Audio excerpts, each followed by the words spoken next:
All right, let's begin. So matter changes, physical and chemical properties, and their changes. Matter makes up everything.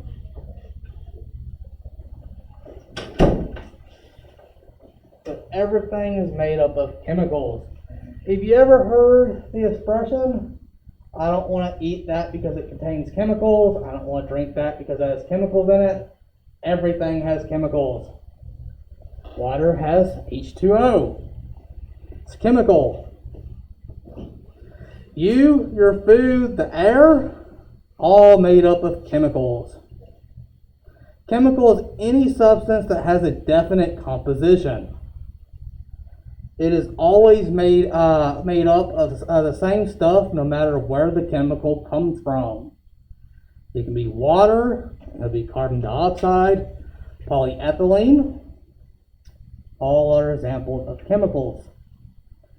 A chemical reaction is the process by which one or more substances changes to produce one or more new substances.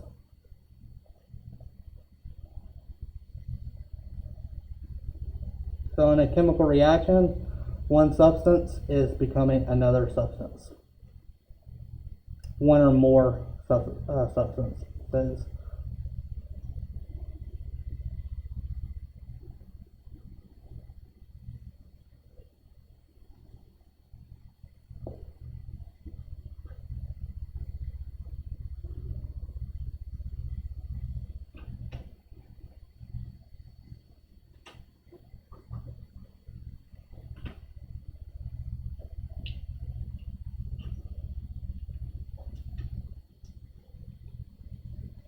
So here we can see salt, table salt, is composed of sodium atoms and chloride ions. Sucrose, table sugar, it's made up of 12 carbon atoms, 22 hydrogen, and 11 oxygen. Vanilla is made up of 8 carbon, 5 hydrogen, and 3 oxygen. Baking soda has a sodium, hydrogen, carbon, and 3 oxygen. All these chemicals will come together and create cake. So the states of matter are the physical forms of matter, which are solid, liquid, gas, and plasma. We will only be dealing with solid, liquid, and gas. There's also more states of matter than this. We keep finding new ones. So your normal solid, liquid, and gas are expanded. But we will only in this class talk about solid, liquid, and gas. Microscopic refers to what you can see with the unaided eye, meaning that you don't need a microscope to view it. Microscopic refers to what you would see if you could see individual atoms. It requires a microscope. So for example, your cells are microscopic, but your skin is macroscopic. You can see the large-scale structure of your skin, but you couldn't see the individual skin cells.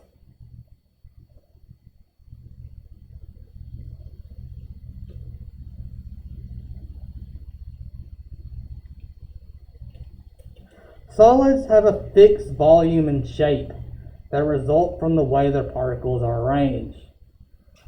The atoms or particles in a solid, molecules and so forth, they arrange themselves into a fixed position, and the neighboring atoms kind of hold them together. The atoms don't like to move or change position in solids. We'll learn later in the year some of the reasons why solids stay solid. Liquids have a fixed volume, but not a fixed shape. If you pour water into a water bottle, it will take the shape of the water bottle. If you pour it into a glass, it will take the shape of the glass. But you still have one water bottle's worth of water. The volume did not change. In liquids, the particles are able to move past each other, but they all still stick together.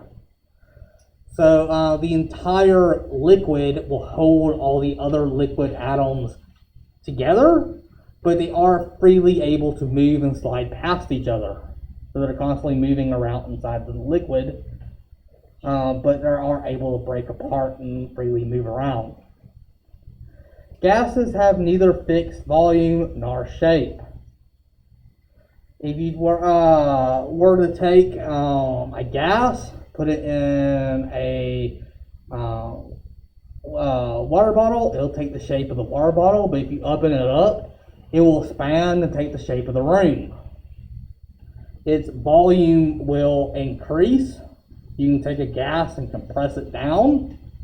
If you open it up, it'll expand outward. In gases, the molecules do not interact with each other. To some degree, they do constantly collide with each other and they collide with surfaces, but they aren't bound to each other. The atoms are free to move about until they run into something. Here you can see water. This is water molecule that has turned into ice. You can see how the ends of the hydrogen and oxygen are lined into a certain pattern. The hydrogen of one molecule holds the oxygen of another, preventing them from moving around. And they make these hexagon patterns. If you look closely, you'll see a hexagon shape as it creates a crystal lattice. In the liquid form of water, there is no order in it. The atoms aren't touching, but there is some pull that gets them really close together. Whereas in the gas or vapor, they're far apart and they don't really interact with each other. So we can characterize changes in matter as being physical. Physical changes are changes in which the identity of the substance doesn't change. This could be changes of state, or physical changes. So ice and liquid water, they're still water. One's just a solid and one's a liquid. The arrangement of particles changes. So examples would be ice melting, salt dissolving in water, or ripping paper. So when you put salt in the water, even though it dissolves and you're spreading it out at atomic level, it's still salt. Whether or not you take salt and put it directly to your tongue, or pour a lot of salt into a water bottle and then drink the water, it still tastes like salt. You didn't change the salt. You only physically altered how it looks.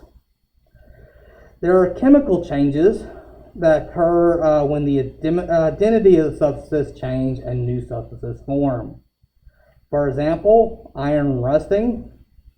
So if an area of your vehicle were to start rusting, it actually changed the property of that metal. It's no longer the same metal, it's rust. What do you think paper burning is? Physical or chemical? Physical. Could you still write on the ash? So paper and ash are quite different. So it's chemical. You are chemically changing the cellulose into carbon. Cellulose is the cell and the material that plants are made out of, and it's what paper is mostly made out of too. Paper comes from wood. Whenever you burn it, you destroy the structure of the cellulose, turning it into CO2 gas, into carbon charcoal, and other chemicals. You're breaking it and converting it into multiple different chemicals. When the paper burns, where does it all go?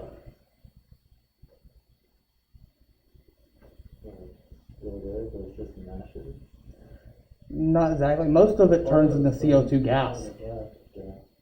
That's the smoke, and the ash is mostly carbon that's left. When you burn like a whole deal of wood and you see ash left behind, most of what happened to the wood after a fire has turned into CO2 and has risen up into the air. If you could take all the CO2 gas, take the ashes and do some chemistry on it, you can convert it with a lot of work back into wood. It's extremely difficult, but technically you haven't destroyed any of the wood, you've only chemically changed it. So most of it is turned into smoke and ash.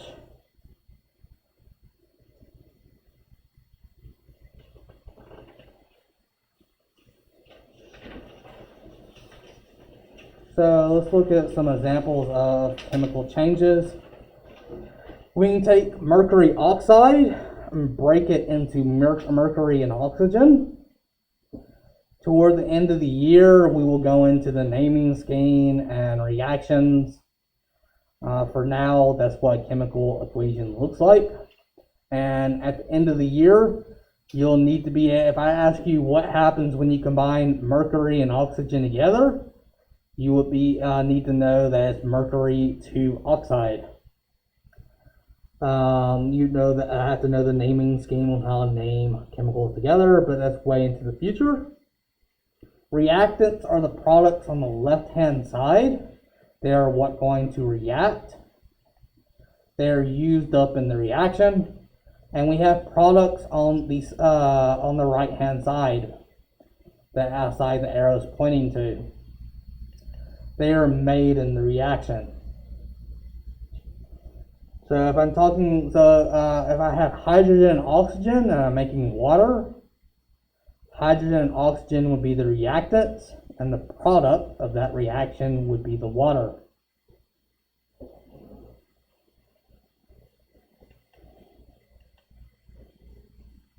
There I go too fast.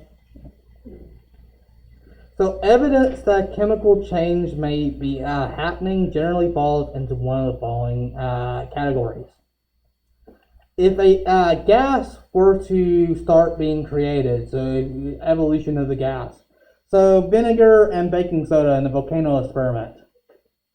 Once you mix baking soda and vinegar together, it starts bubbling CO2 gas.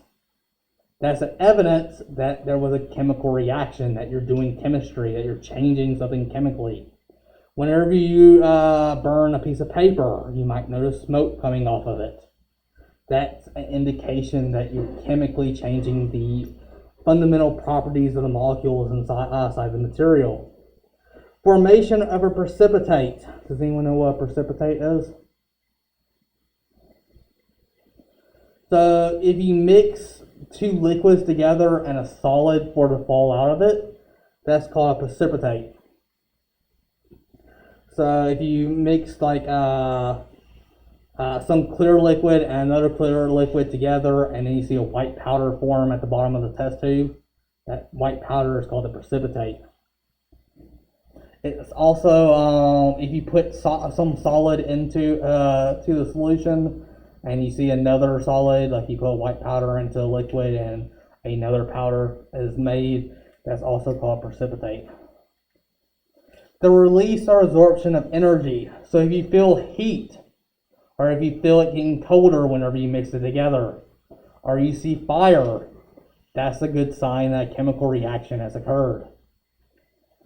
A change in temperature or the giving off of light. Giving off of light means fire. Is an example. Or a color change.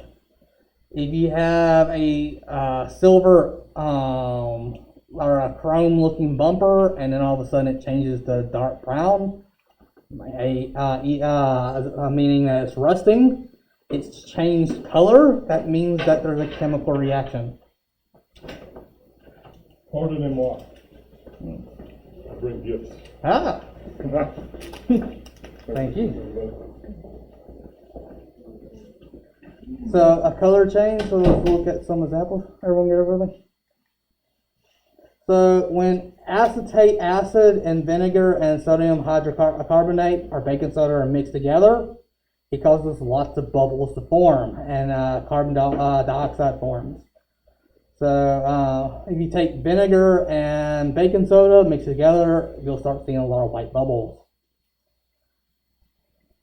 Here you see sodium sulfide and cadmium nitrate mixed together. They're both clear looking liquids, but you can see a yellow powder forming. That little yellow powder is cadmium sulfide. When aluminum reacts with iron 3 oxide in clay pot, energy is released as heat and light. That's a thermite reaction. You can see a lot of heat and light being generated.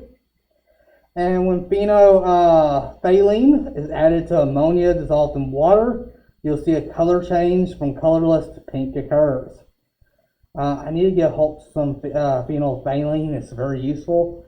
It is a very pretty pink fluorescent color, and it's used in detecting acids and bases. You put it into an acid solution, and when you swirl it, it causes it to turn very bright pink.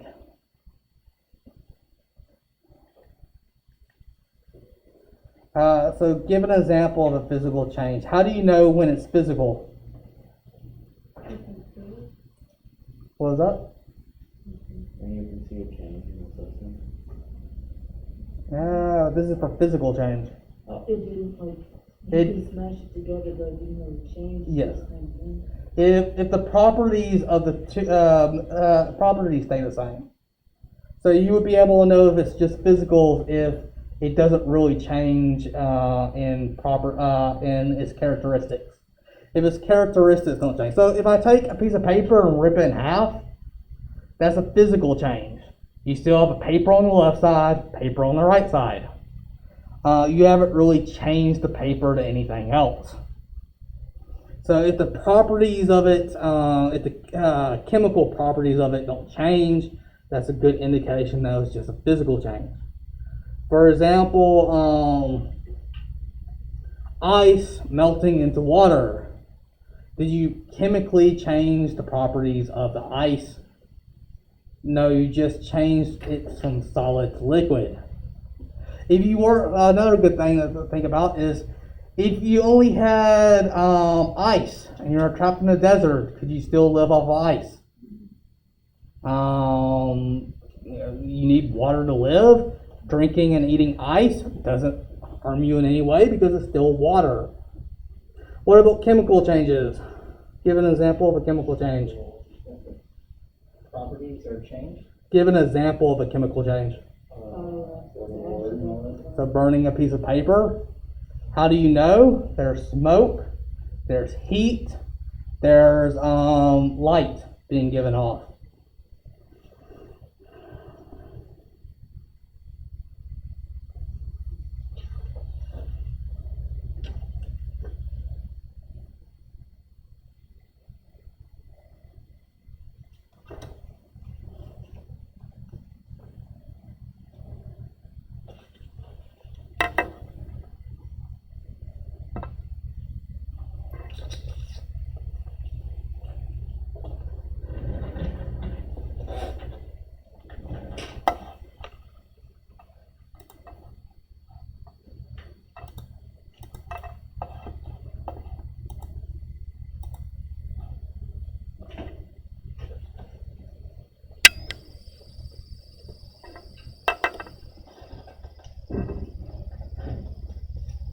So let's see if we can do this together.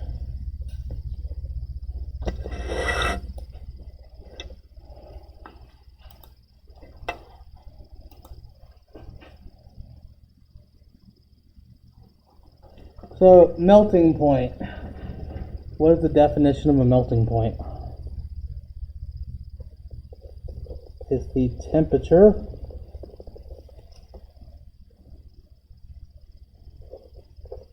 a chemical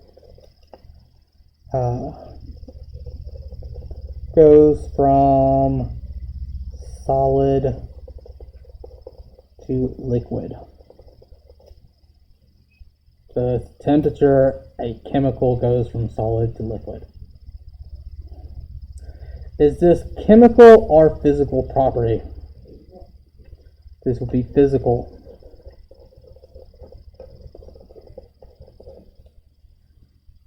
Can it be used to help identify a substance? Yes. How could you use it? I guess if the specific melting point for a substance is known, like if lead had a certain temperature to melt, you know, the lead could melt at that temperature. So a lot of time in chemistry, if you need to remove something, usually you use the boiling point, as boiling point's easier to work with because you can boil away a gas and collect the gas and then throw that gas away. But different metals, you can separate metals by their boiling point and melting point. Does it change with the amount?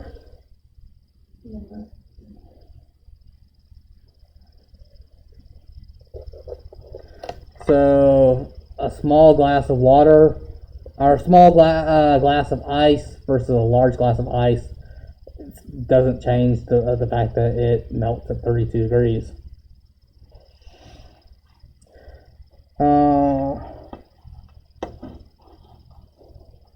I haven't gone over intensive or extensive yet. We'll do that later. So density. What is density? Is a ratio of mass to volume. So ratio of mass to volume. Is this a physical or a chemical property?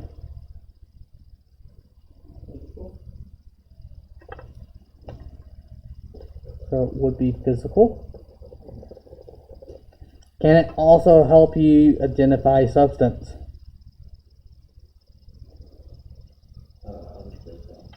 So if you had lead is very heavy, versus you had steel or something, or aluminum. Does it change with the amount? It's a ratio of mass to volume. So if you had 10 grams with a volume of 2 milliliters versus if you had 20 grams to 4 milliliters, that ratio is still constant. So it does not change. Specific heat.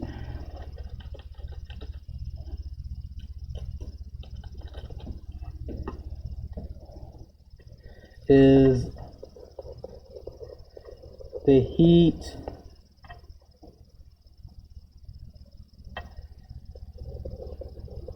required to change temperature?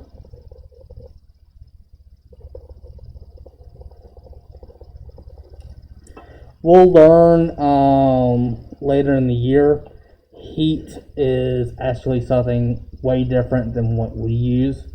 So in English, we use heat to tell how hot something is. In science, that's not what heat means. Heat is energy. It's actually how much energy it is. We'll learn that later in the year. So specific heat, is that chemical or physical? Chemical.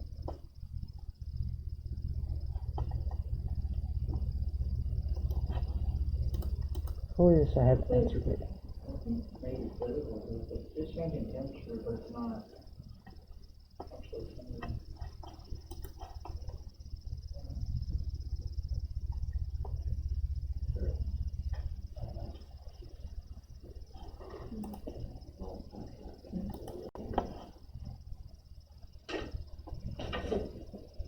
No, I'm looking for my answer key, so I don't get any of this wrong.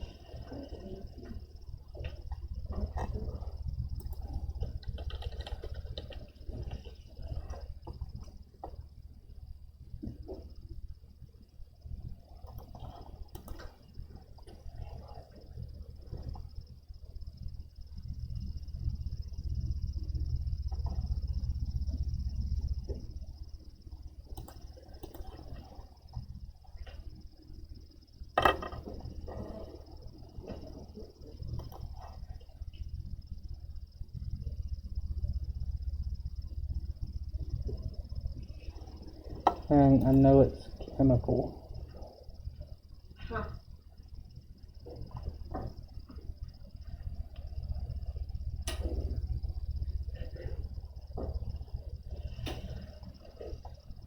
At least I thought it was.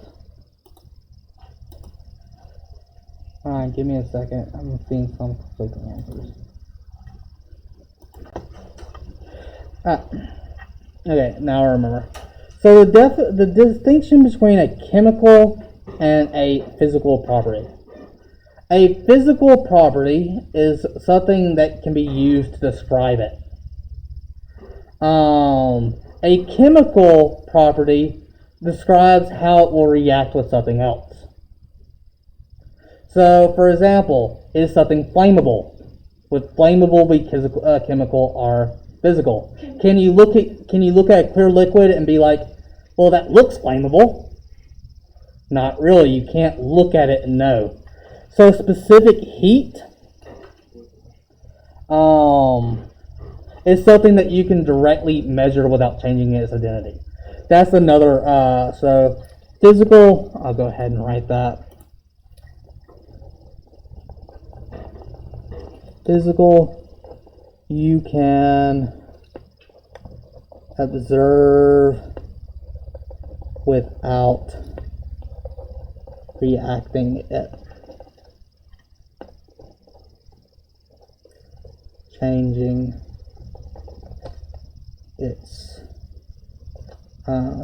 it chemically.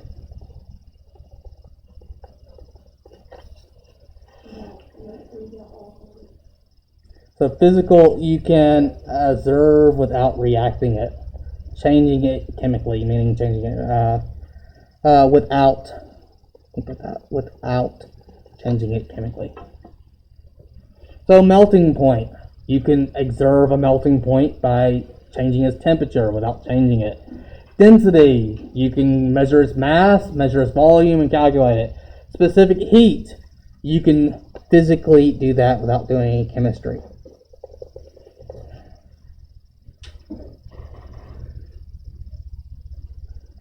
Can it be used to help identify the substance? So water takes a lot of heat to cause it to increase. If you if you heat up a pot of water on the stove, how long would it take it to cool off to room temperature?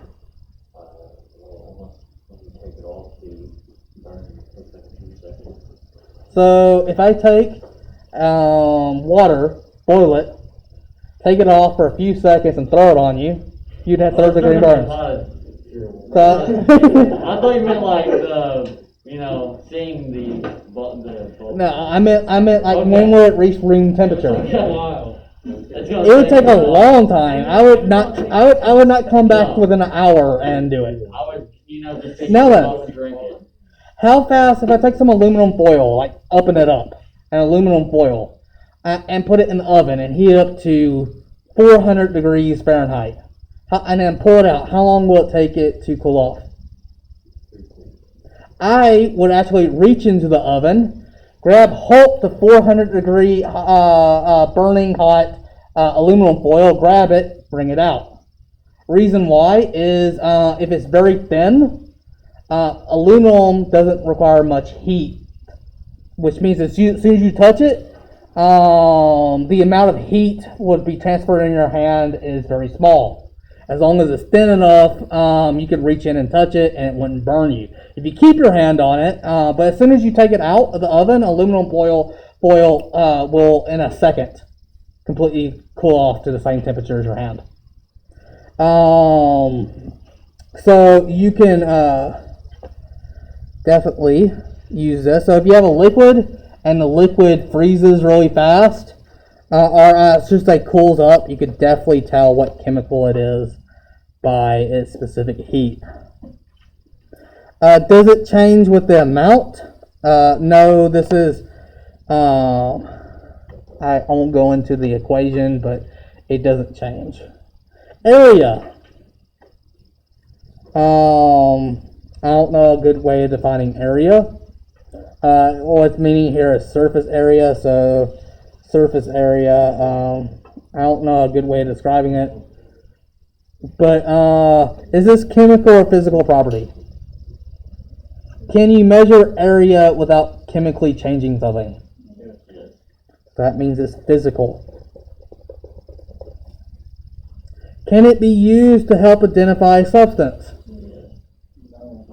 No. So if I give you something that's a foot by a foot, you can tell me what it is by just knowing its area? So definitely not. You definitely can't use area to figure something out. Does it change the size? If I cut a piece of paper in half, I've changed the area of that paper.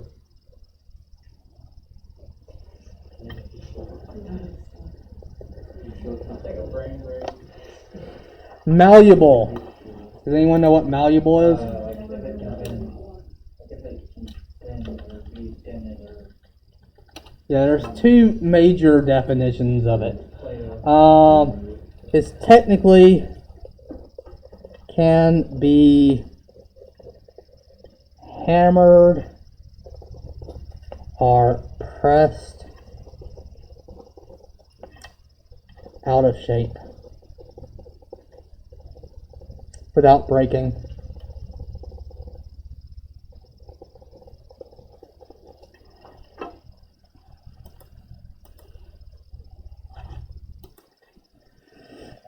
Is this a physical property? Can you see if something's malleable without chemically changing it?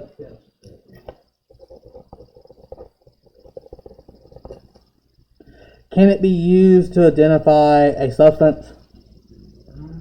For example, if I gave you a piece of glass and a piece of metal, and I tell you that metal is malleable, you can bend it, and glass is not. Could you sit there and snap both of them and see if one breaks and one doesn't? So yes, you can test malleability to help identify it. So yes, you can use this to identify something. Some metals are more malleable than others. Some alloys, when you mix two metals together, are more malleable. So you could actually design a system where you bend metal and figure out what the composition of that metal is. Does it change with the amount?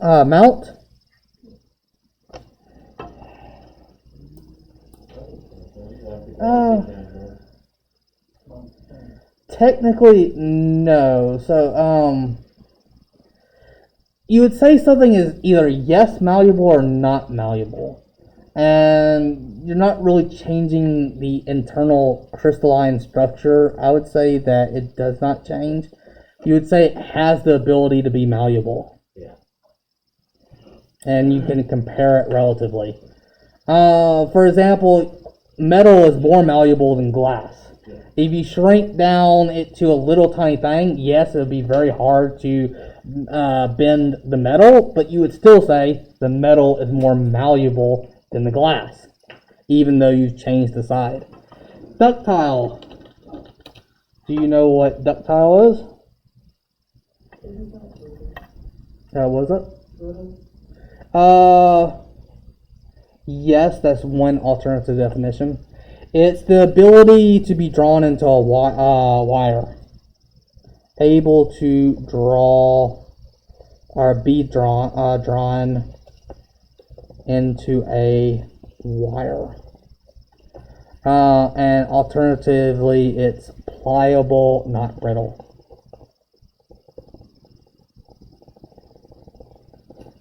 I know y'all, it's really hard to see my writing. I'm writing so small.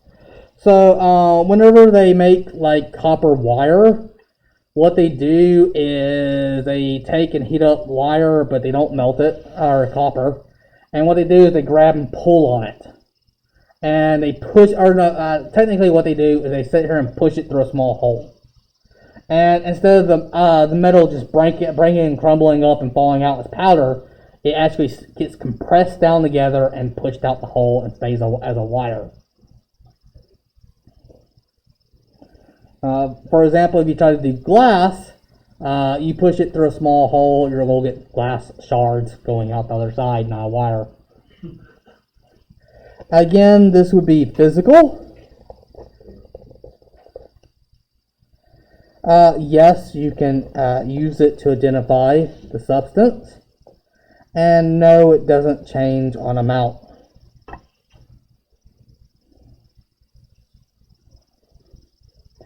Mass is a measure of how much substance there is.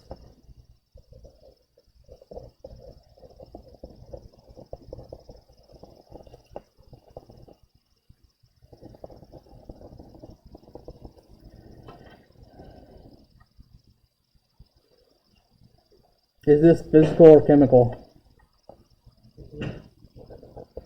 Does anyone see a trend in chemical or physical properties yet?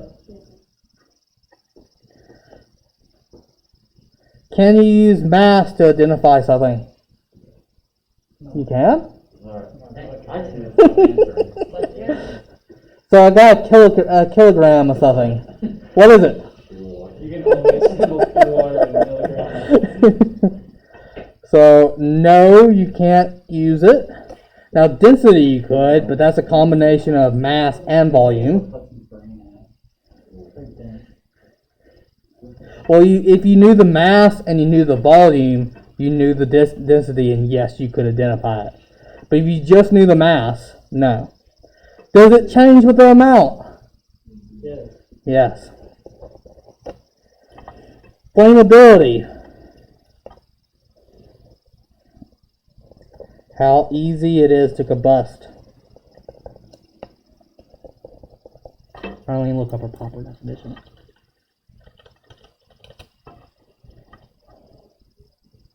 The ease with which a combustible substance can be ignited. How easy it is to be ignited.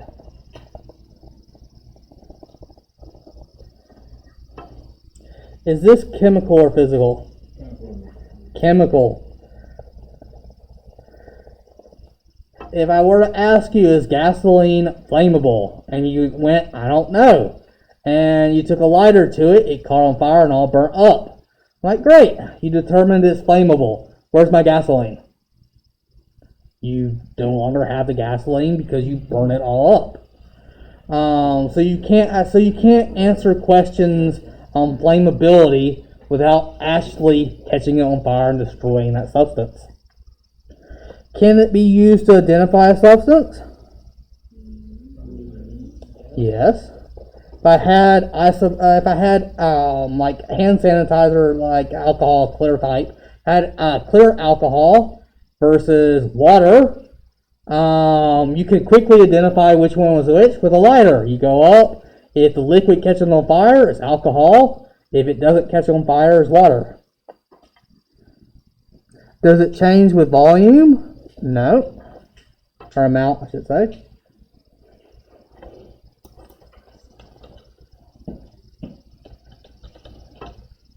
How much time do we have left? Yeah, 5 minutes. I think I'll be able to finish this. So, viscosity. This is fluid thickness.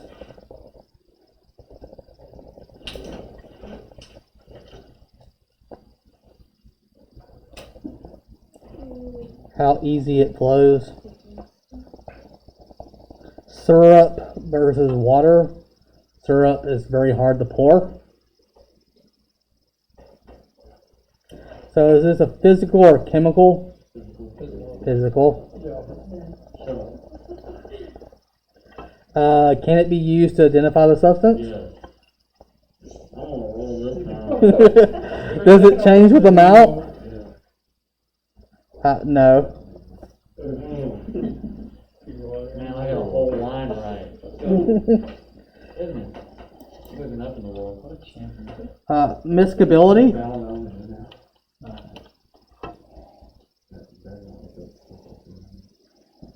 Is the property of two substances to mix together?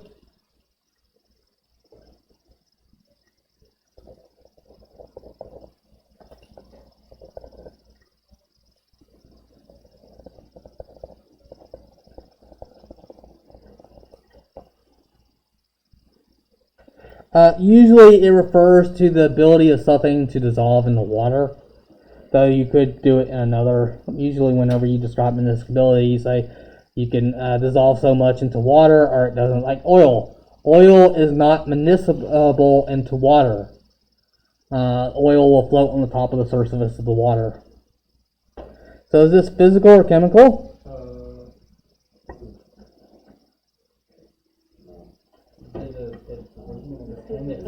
So If you mix them, if you could So salt, for example, whenever you mix salt into water, it still stays salt. It still stays water. You just have salt water. If you boil away all the water, you'd be left with salt. You didn't chemically change it. This is usually physical.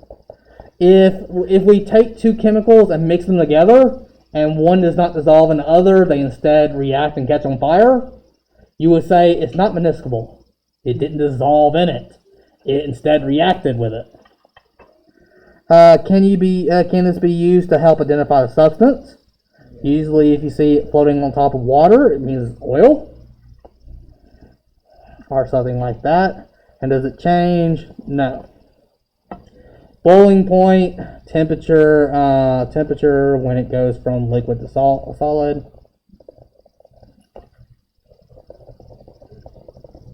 And liquid to gas. This would be physical. You can measure this without changing it. Yes, you can identify it. That's how we identify a lot of things. And no, it doesn't change with the melt. Odor. It's basically smell. Odor is going to be an exception because you can mean odor in two different ways. So one way of referring to odor is the fact that some of the particles, some of the chemicals are going to be gone into the air. They're going to attach to the receptors in your nose. Your receptors on your nose are going to bind and do a chemical reaction. It's then going to send that particle away, and it sends an electrical signal to your brain. That's chemical. But at the same time, if you smell some perfume and it smells good, versus if you smell something that smells bad, you can identify the two without actually going over there and doing any chemistry on it. I believe I count it as physical in this class, but we will go with physical, even though there is a chemical reaction going on in your nose. Yes, you can definitely tell something apart by smell, and no, it doesn't really change with the amount. It either gets stronger or it doesn't. Volume, again, I can't really define volume mathematically. For homework, finish that last line. I expect it done by tomorrow. Watch me get it wrong. Yeah. It is no one study with Hudson. Hey, still, I'll get it.